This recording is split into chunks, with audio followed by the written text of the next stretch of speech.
Paul's Fix with Paul Carey and David Schellenberg. Hello, Paul. Good morning, David. Good morning, good afternoon, good evening, whatever time it is on the internet. Whatever works for you. Yeah, whatever time zone you're in. Paul, this is a little different today. We have a guest joining us. We do, and why don't you introduce yourself? Thanks for having us. Yeah. Allan Russel from Trinchero. Appreciate the invite. And should we tell the viewers what time it is, or that's irrelevant to how many wines are on the table?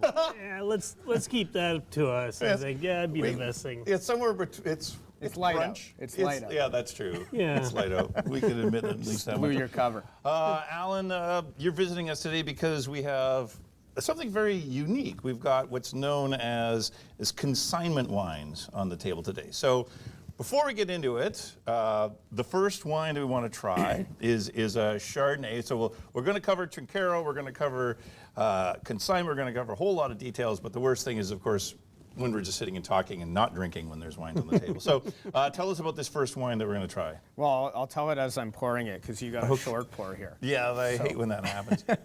So Bravium, first time this is in the Ontario market. Exciting brand. Right. Winemaker's name is Derek Rolfs. He's been doing this for the better part of 15 years. And Bravium in ancient Greek means gift or prize. Okay. So it's a real treasure wine. It comes from the Russian River Valley. Lots of fog in the morning. Cooler. And cooler climate. You'll notice. Just what a winemaker needs is lots of fog in the morning. Is that They do. I mean, for Chardonnay, you want a cooler climate region with not too warm summer days, but definitely the heat, and then bring that heat down immediately in the evening to really let the grape mature and ripen properly. Because all of the wines we're doing are from California. So Yes. we're in many ways we're covering a lot of different regions of California and Well, I should say we're actually probably just sticking North Coast. Okay. So if you're an avid drinker of California wines, you would most likely know North Coast and Central Coast. Right. And we're starting right somewhere in the middle of the Russian River Valley in Sonoma. excellent. And tell me about Yeah. the wine a little. Alan, what do you officially get on this one? So really just beautiful stone fruit on the nose, citrus, little bit of cream. That shines on the palate. It's such a low intervention wine, tiny bit of oak, Right. that you get that vanilla and cream from, but really how we lead these days and how most of the consumers want to drink wine is natural and clean and low intervention. Yeah. I think the days of the Chateau 2x4 wines, where Right. you open up the bottle and the fist comes flying out. Something. They're looking for something a little bit more elegant, a little bit more staged, where you can appreciate more the natural complexity of the grape and the wine itself. Right. So Paul, what do you get when you taste this one?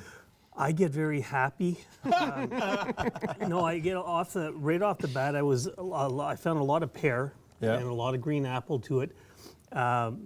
On the palate, very, very well balanced. That oak sort of mellowed it a slight bit. It got a little bit creamy.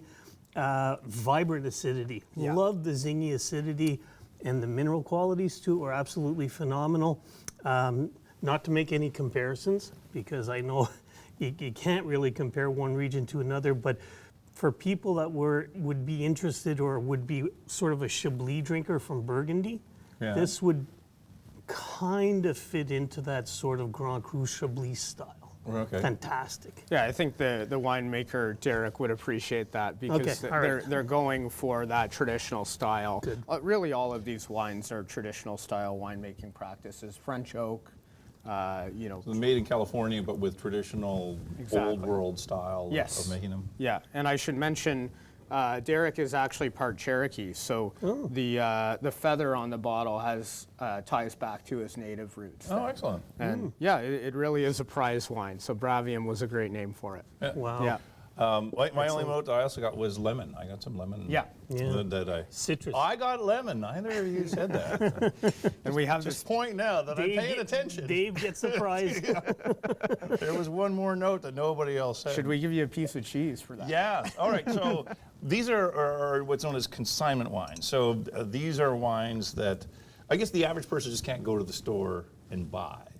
So Right. where would you find these wines that we're So tasting today? we're doing a great little blitz with our partner Standaran, and they're going to be all over restaurants in the major markets of Ottawa and Toronto, hopefully by end of month. Yeah. That you can also get in touch with Dandaran themselves and buy full cases. Right. But if you want the real privilege of opening up a bottle and trying it, it would be at restaurants around the city. Right. Yeah. And we're based in Ottawa, but obviously these wines are sell around the world. Yes. Yeah. As well. So Actually- something to go find at a restaurant. And it is always interesting when you go to a restaurant and there's a wine list and there's wines in there that you're just unfamiliar with. So I think part of what we can do is kind of take some of the mystery away of some of these wines and tell people what you're in for. Yeah, and what's really cool about Bravium is it's been around 15 years, but the partnership with my company Trinchero has brought it to the export market. So only been outside of the state of California for about 6 years now. Oh, really? And again, first time in Ontario is today. You guys are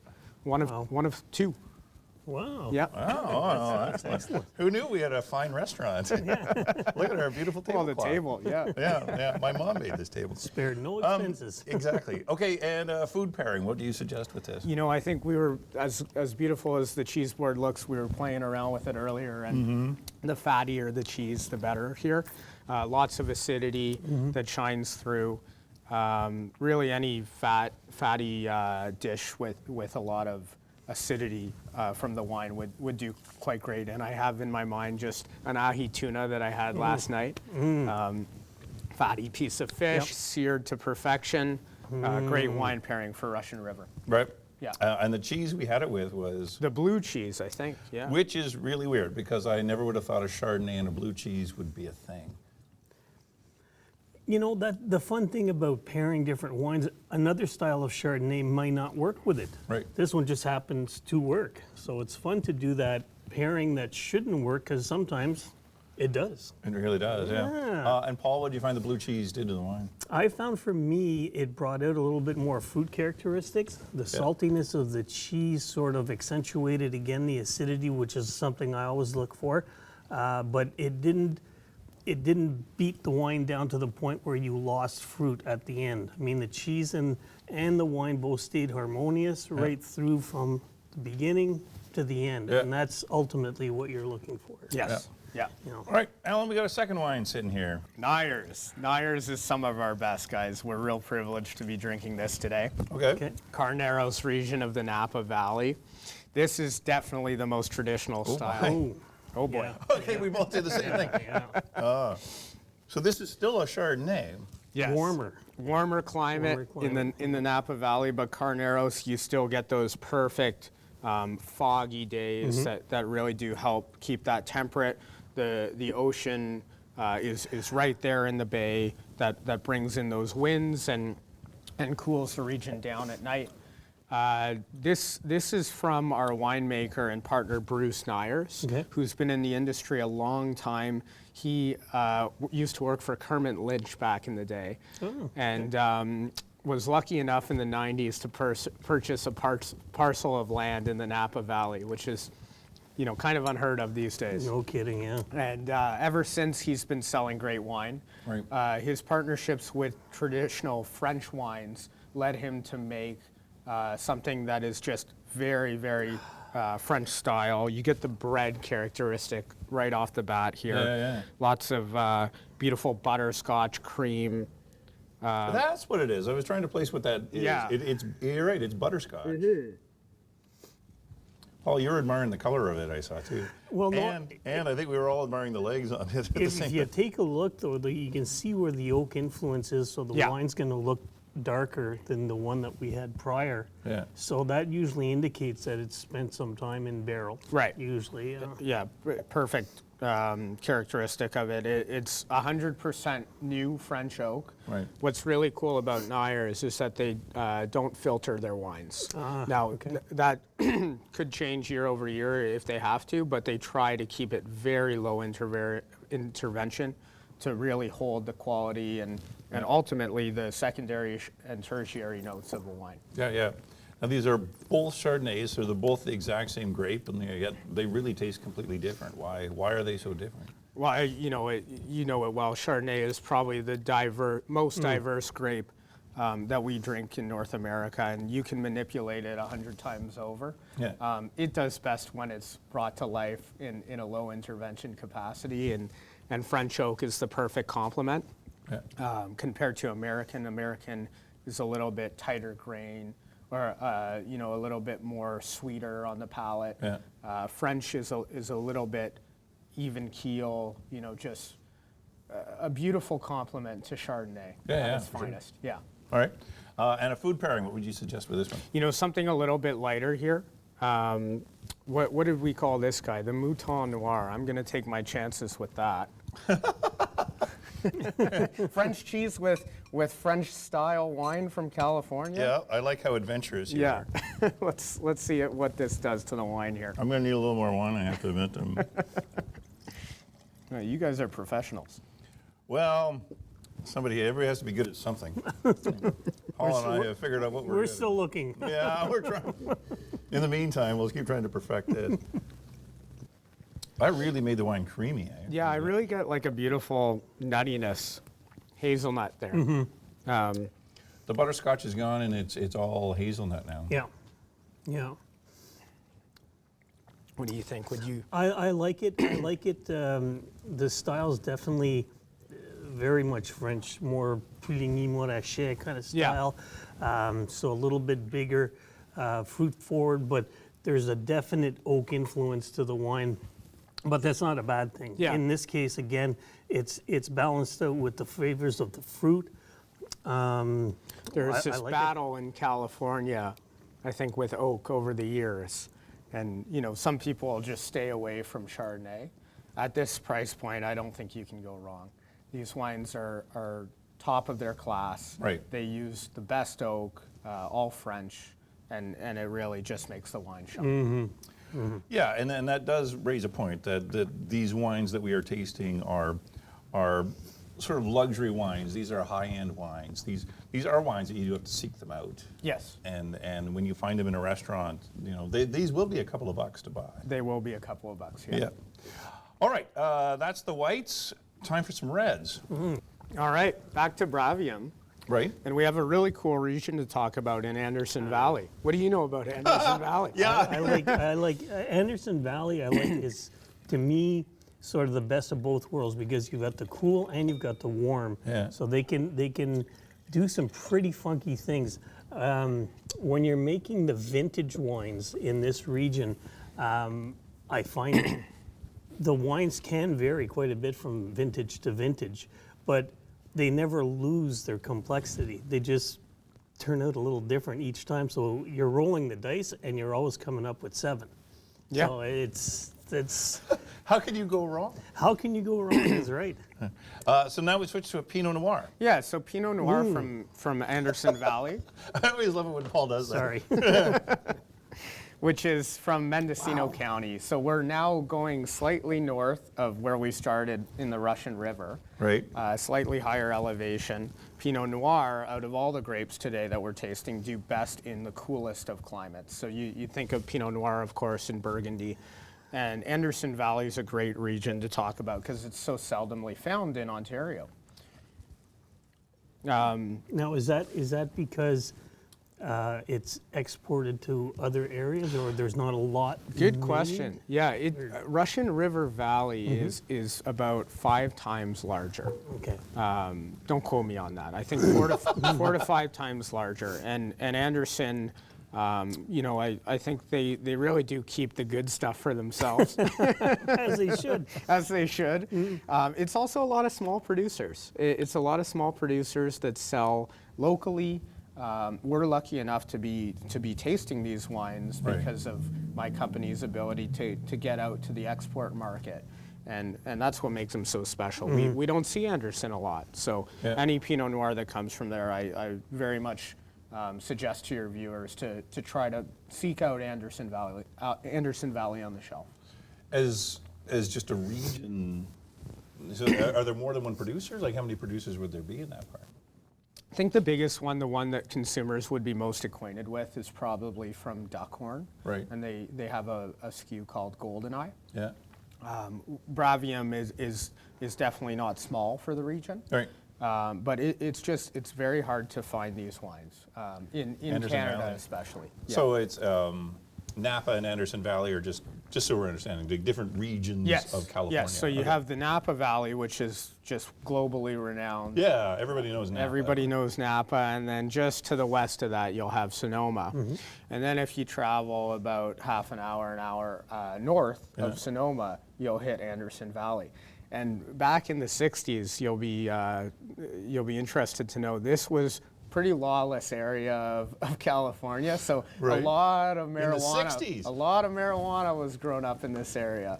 And it's funny that is now being ripped up for wine because wine ultimately takes a lot of land and finesse to make. So Right. we're always searching for the next best region. Right. And marijuana, you can go anywhere. You can go anywhere. Yeah, exactly. Okay, so what do you taste in this one? Now that we're completely off top. So the best of Pinot Noir, laughing at the peanut gallery over there. The best of Pinot Noir always to me shines with just that earthiness, lots of minerality, but red cherry, raspberry. Raspberry is a lot of what I get. The one thing people tend to shy away from Yeah. Pinot in a lot of cases, from what I get from feedback, is they don't want too much of that barnyardy, and it can really smell like barnyardy or manure. Right. This is not that No, at all. Yeah. no. Not even close. Yes, the earthiness is there for sure. I got sort of a red licorice, but Not the a fruit, strong red liquor. not strong, but Because we've had some it's- Pinot Noirs yeah. that were. But here the fruit were is twisted. very, very predominant, and to me it's a very fresh, ripe red fruit. Right. And you could say silky too, just on the Silky, palate. absolutely. Not overly acidic. Some Pinots have a tendency when they're in too much of a cooler climate, the fruit doesn't ripen enough, and they tend to peak up the acidities too high. So you're tasting almost a wine that's very astringent. This is not the case. No. Here it's smooth. Yeah. This would be a very food type friendly wine. The people that are looking to have red wine with chicken, Yeah. fish, Yeah. as examples, Oh. this would be a wine to suggest. Those weirdos that want red wine with their chicken. This would be one that would go with it. Yeah, on the spectrum that is red grapes, Pinot Noir is, of course, one of the most delicate, lightest in color, easiest to pair with anything that isn't red meat. So Right. Pinot Noir is for sure on the up and coming. It has been for the past however many years, and I just love introducing people to Pinot Noir because it shows the beautiful, delicate structure that wine can be. We were talking in one of the episodes prior, and I was telling Dave that Pinot is probably one of the most frustrating grapes for wine growers because of the skin being thin. It's very susceptible to things like rot and different things.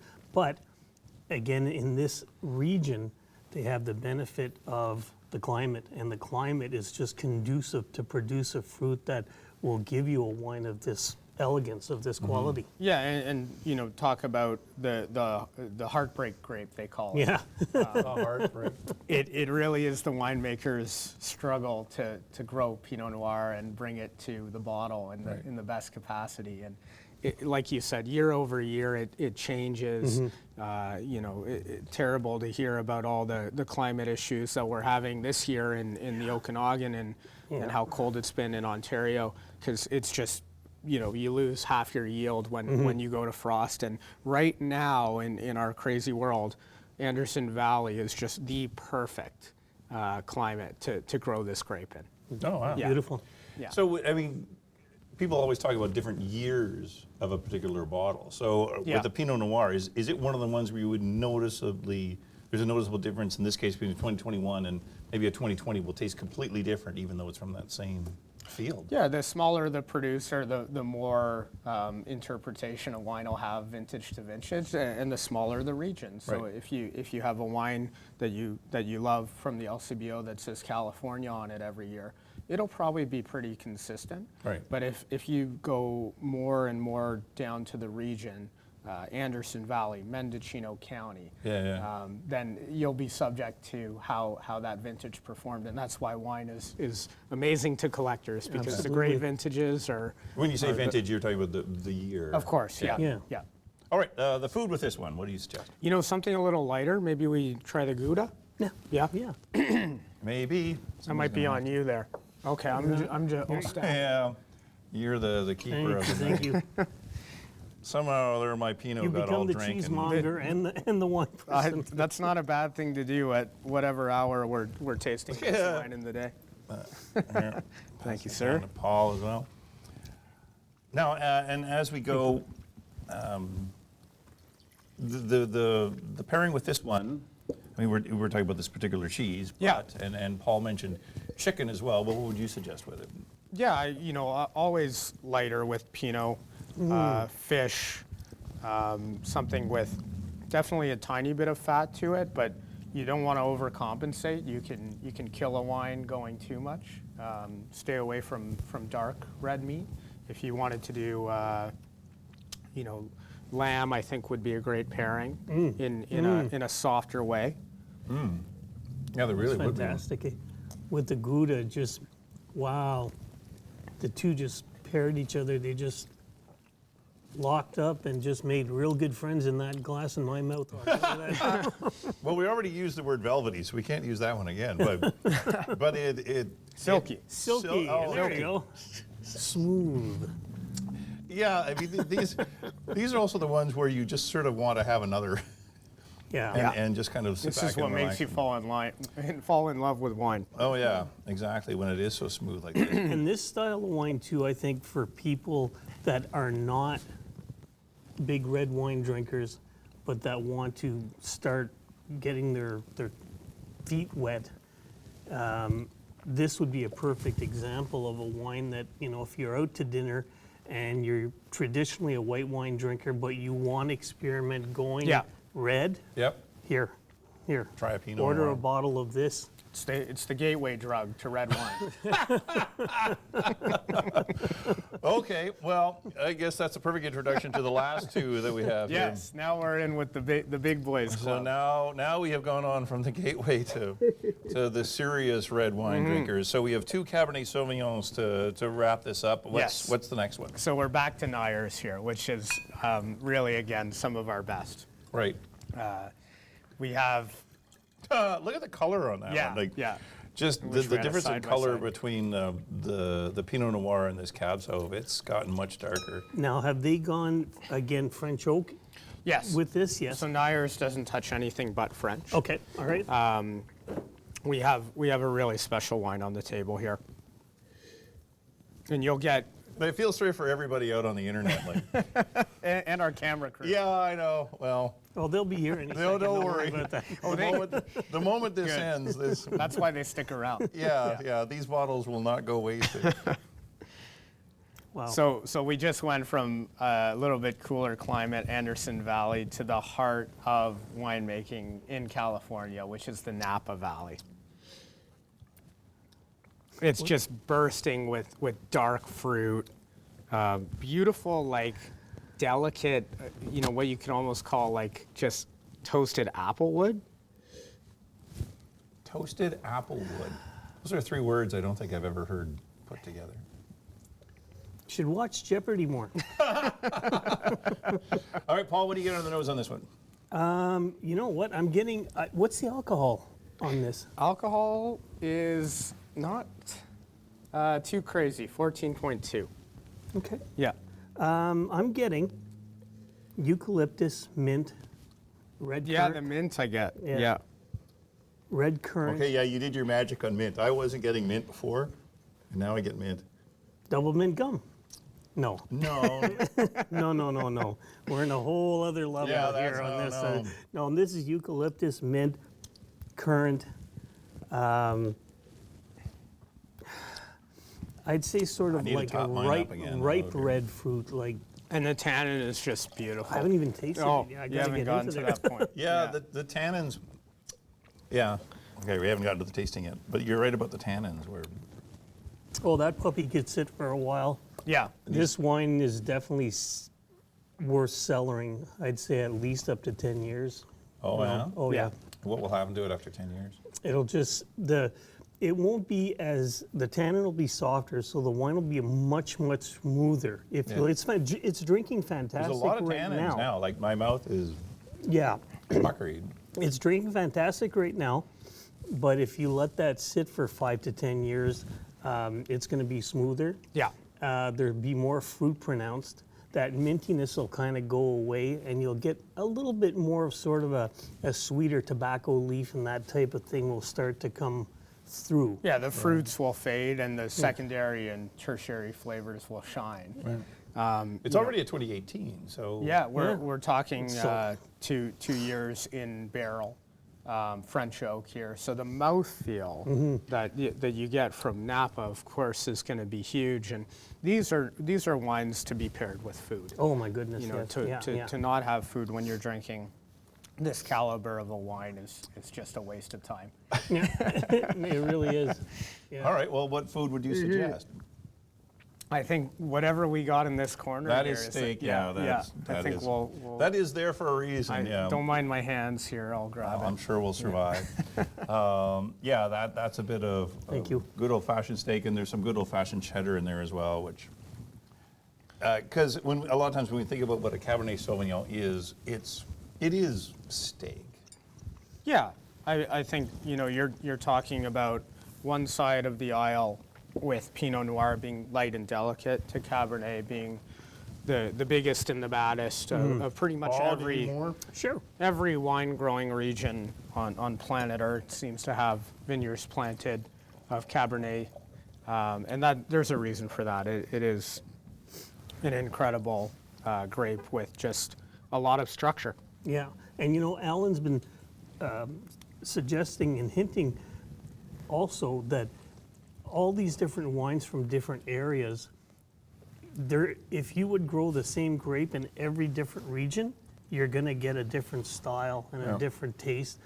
The cabs from Napa, they're usually monsters for the most part, and they're meant to be. And this one here, as soon as I had it, I don't know why, I had this like flashback of like pork back ribs with a bourbon glazed barbecue sauce on it. Oh man! So something sweet. So no? Oh, we got to finish it. All right, let's finish this. All right. But you're suggesting something sweet I like with this, because like a lot of barbecue sauces, we forget how much sugar is in these things. I like when a wine is tannin.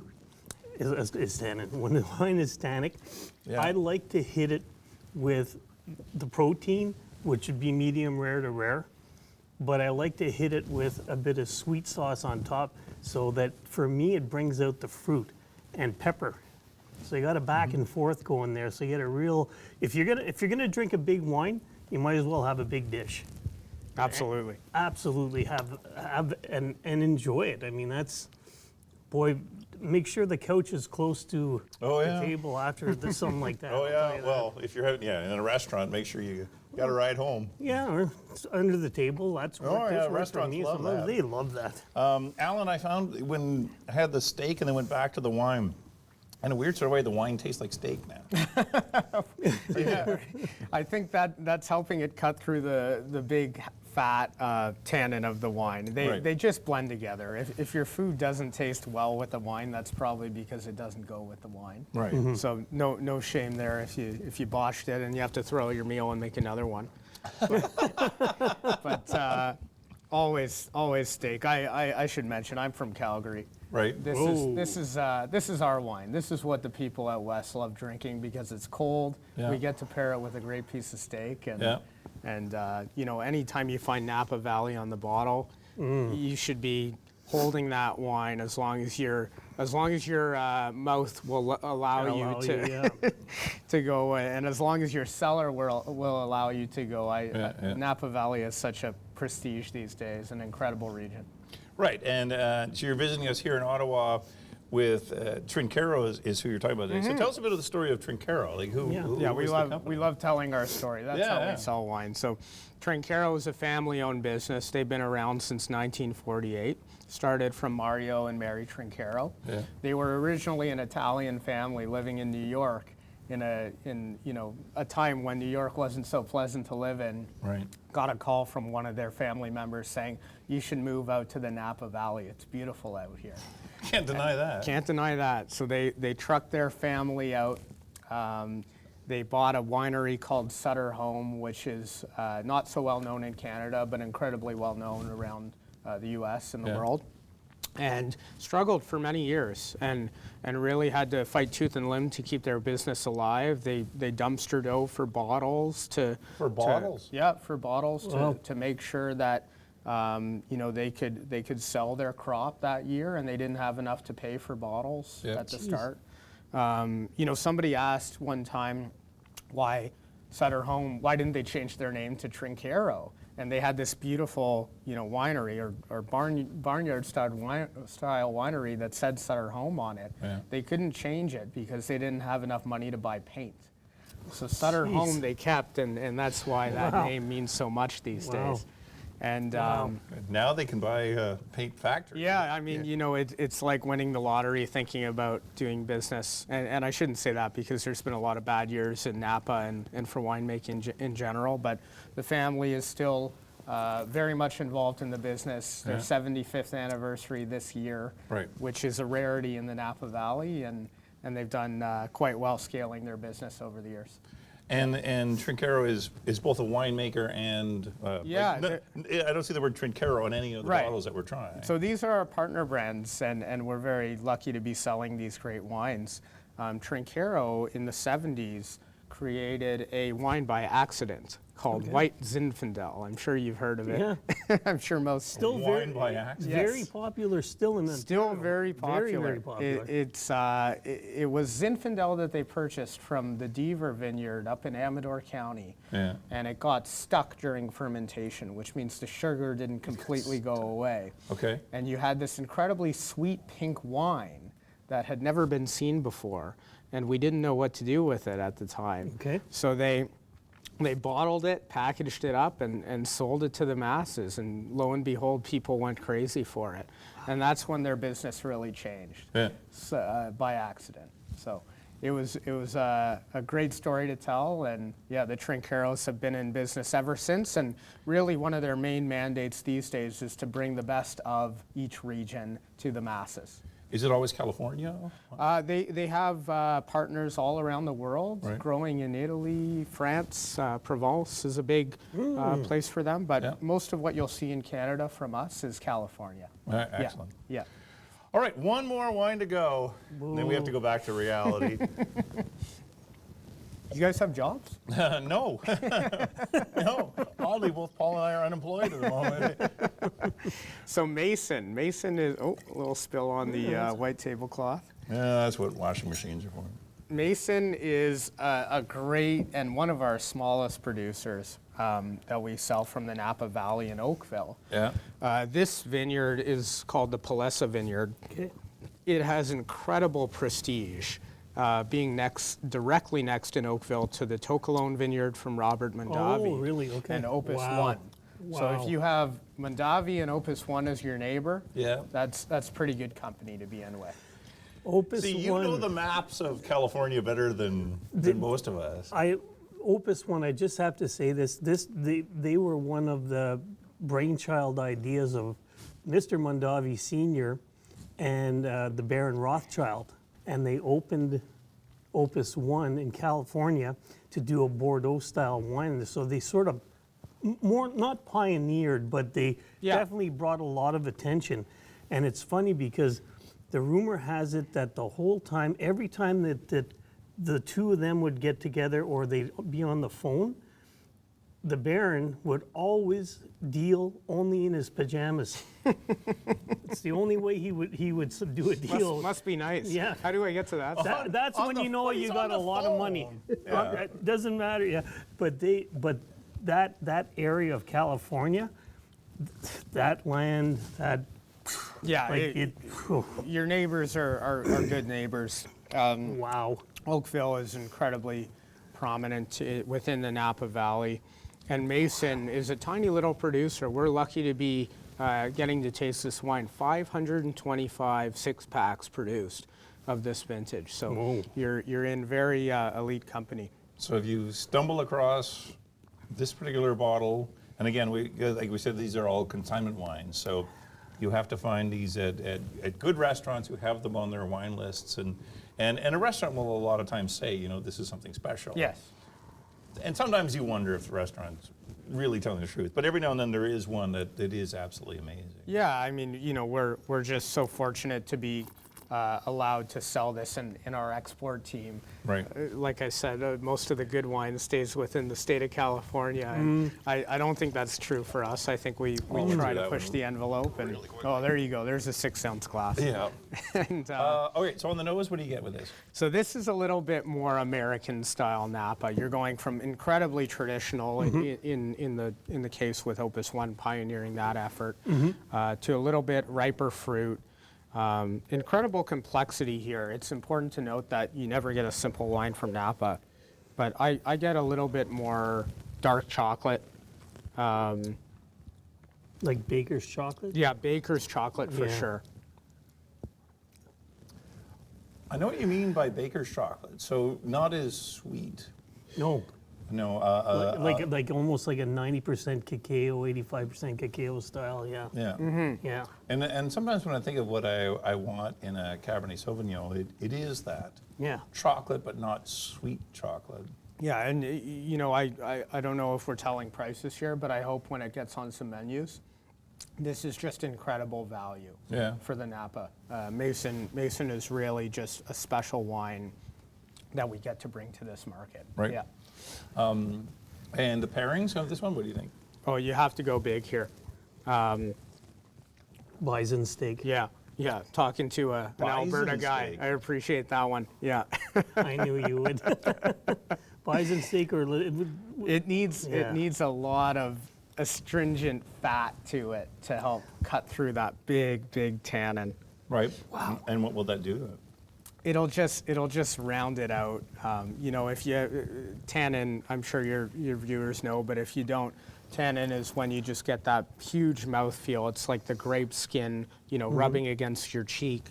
And the more fat, the more meat you pair with that, the more palatable the wine will be. And that's why these wines are just incredible food wines. Yeah, that steak that we have on Wow. the table, when I have a bit of that with this wine, And wow, you know it's what? so smooth. Yeah, absolutely for the steak, for different styles of steak. I wouldn't be, in this case, I wouldn't be overly seasoning my steak. Be like a salt and pepper maybe, that's it. Yeah, a and fair amount char. of salt. Yeah, but not a bunch of steak spice and everything, because that wine has so much hidden in it. Yeah. There's a lot of stuff. Like I'm gonna venture to say that decanting this wine will evolve and change in the glass easily for hours and hours on end, just by what I'm getting on the palate and everything. This is an incredible wine. Again, cellaring 5 to 10 years, easily, probably more. Yeah. All right, time for final thoughts, boys. Paul, what do you think? 2 thumbs up right across the board. Yeah. Right across the board. You have to look for these ones, eh? Well, we'll have to find restaurant. There's an excuse to go to a bunch of restaurants Yeah. and try these wines. Good. A little treasure hunt for the viewers, but if Yeah. you do come across, we're grateful for the support. They're all family-owned businesses. They're good people. They do things the right way. A lot of what they do tries to be the best of the best in the regions that they play in. And Trinchero is very lucky to be selling these wines. Yeah. Excellent, well said. All right, Paul Carrier, Allan Russel, thank you, everybody. This has been Paul's Picks. I'm David Schellenberg.